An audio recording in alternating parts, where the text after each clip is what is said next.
Ni kami datang nak tarik ni. Jangan gitu bang. Saya baru kena buang kerja bang. Bang, sabar bang. Nanti saya bayar lah sabar. bang. Bila nak bayar bang? 4 bulan lah.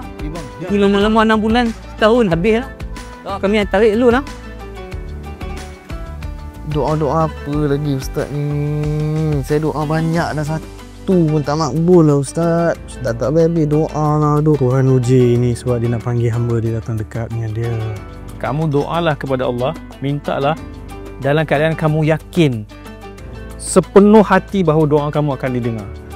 Maksudnya apa? Kita mesti doa, nak khusyuk tu kena yakin dulu.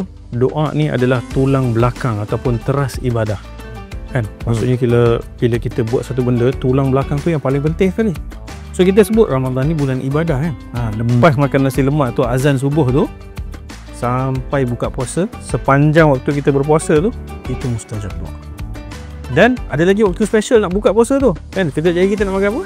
Kepada para penonton di luar sana, jangan lupa like, follow, share, komen. Ada apa-apa nak tanya, soalan, jawapan, penambahbaikan, Tuliskan ataupun apa sahaja, tuliskan di ruangan komen untuk perhatian kami di Tazkirah Ramadan 2025 dan untuk dijawab oleh Ustaz Azlan InsyaAllah. dan yang lain-lain.